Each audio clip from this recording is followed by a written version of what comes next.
If you're here today, there's something running through your mind that you want to do. There is no reason for you to be here today unless there's something running through your mind that you want to do. How many people here are over 40 years old? Raise your hands. Raise them high. Raise high. Don't be scared. Raise high. There's no, Jesus Christ, this is a young crowd. For the very small percentage of us here that are over 40, thanks brother, there's like 8 of us, bro. For like the 11 of us, look, this is a lot of fun. For the 11 of us, we lived life before this. We were grown-ups already before the internet came. I was 18 years old. I'd lived my life, at least the childhood part of my life, without the internet. The biggest thing that excites me, especially in a mature internet market like here, WhatsApp and Facebook and Instagram and YouTube and Spotify, like there's so much opportunity and you don't even have to leave your home. There was no building your life, after hours when I was growing up. When you had a job and you had to take care of something, you didn't then start another job because it was late. But now this allows it. The biggest thing that I want to get across in this little moment of this speech is everybody in here is taking this for granted. Your grandparents, your great-grandparents, your great-great-grandparents, they didn't have this. If you aren't succeeding or attacking your success with this in your hand, then what are you doing? Every single person here has the opportunity to create a profile and a presence online, whether it's yourself or your business or your idea, and the cost is zero. I love when people get mad when Facebook or Instagram's organic reach goes down. I keep reminding them it's free. How many people here are on Instagram? Raise your hand. Over the next year or two, Instagram's reach is gonna go down because more ads are gonna go in. So as you can imagine, I'm so passionate to get you to post 3 or 4 times a day, not once a day, yet everybody overthinks their posts so much because they're so scared not to get as many likes as they did last time. It's true. It's 100% true. The amount of people here who want to post something but retake it 53 times or change the filter or things of that nature, or my favorite move, you post it, but in the first 83 seconds, you don't get enough likes and you remove it. It's a fascinating thing for me to watch because what it speaks to is, in my opinion, people being confused about the game. I view the game macro. I watch most people play micro. You're not in the business of getting likes on Instagram, yet you're pandering to the machine of that. You're in the business of creating awareness for whatever you want. You want people to know what you want them to know, whatever that may be. Business, raise money for a charity, sell something, become a personal brand, whatever it might be.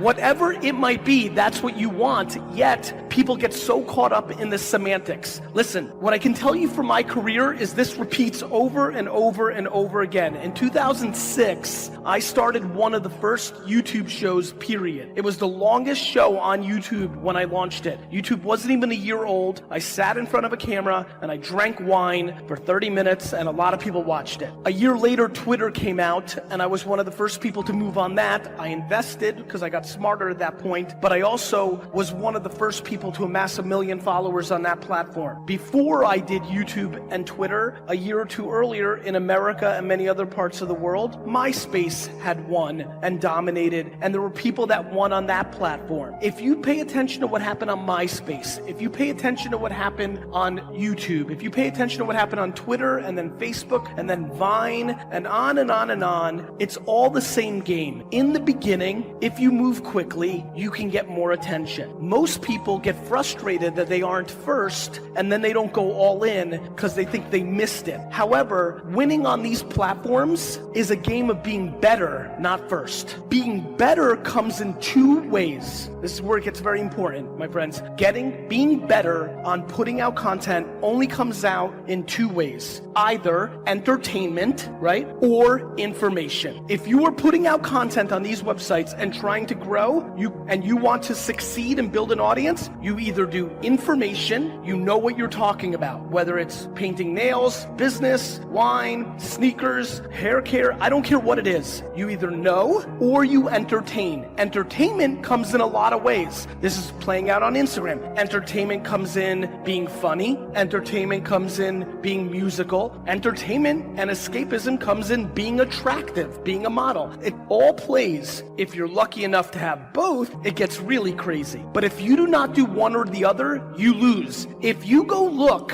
at your Instagram account right now and look at the last 10 posts, my question to you is very simple. Did you post those posts for your audience so they could be entertained or informed? Or did you post it for yourself, for your own self-esteem or insecurities? Let me save you time. You posted it for yourself. The biggest takeaway that you could have from here, in my opinion, is a couple things. Number one, you are very fortunate to live in a country with disproportionate advances on these platforms. When I look at the data of how much attention is on this device and those 6 platforms in this country and the size of this country, it is staggering. This is one of the best places in the world to produce content for YouTube, Spotify, Facebook, Instagram, Twitter. It's one of the best places in the world.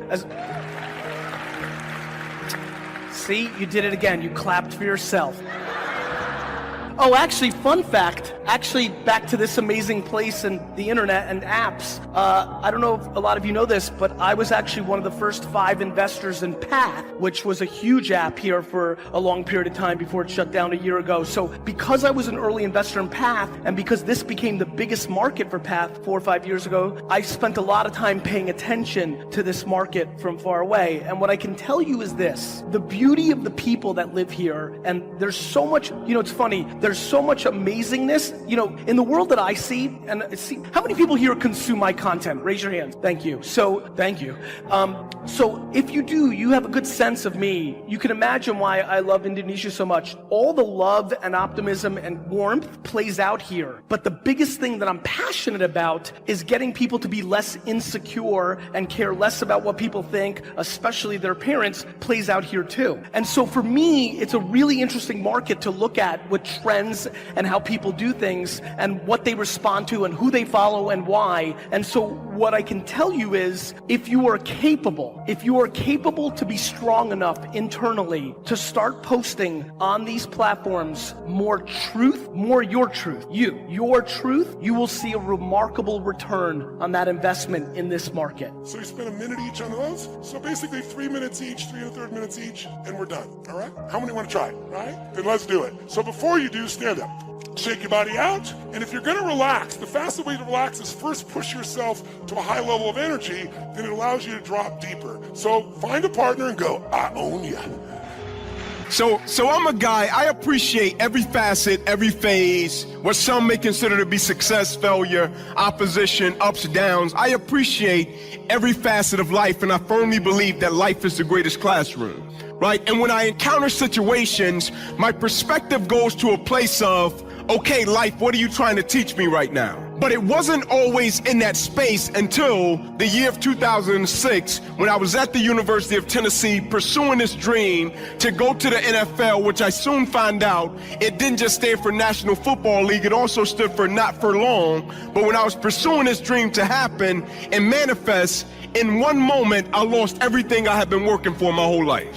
And the next day when I woke up, my life has never been the same ever again, right? And so when it happened, not only did it alter my life, God stepped in, used the situation to alter my perspective. And so I look at people, situations, places, and things, I view it differently, right? And so I landed in Seattle a couple of months ago around midnight. Right, an amazing thing happened. I land in Seattle, a gentleman picks me up from the airport, and we ride to my hotel, and when I get out of the car, I say to the gentleman, man, thanks a lot, I greatly appreciate it. And he says to me, no problem, I just want to let you know, I'll be the guy that's coming back to pick you up in the morning. I said, okay, great, what time would you like for me to be down? He says 7:15. I said, great, I'll see you then. The next morning I come down, we greet each other, we get in the car, we're riding to the venue that I'm scheduled to speak, and maybe 5 minutes into the trip, I look up and I look in the mirror and the gentleman is crying his eyes out. And I say to him, sir, is everything okay? And he responds, I want to paint a picture for you. He said, my normal job is not in transportation. I'm not a driver. He said, my buddy owns the company. He said, whenever he gets overwhelmed with shifts, he'll call me and say, hey man, can you cover a shift? And usually I'll do it because we do a lot of work with the Seattle Seahawks. And so when I drop a guy off, I'll go on the computer, look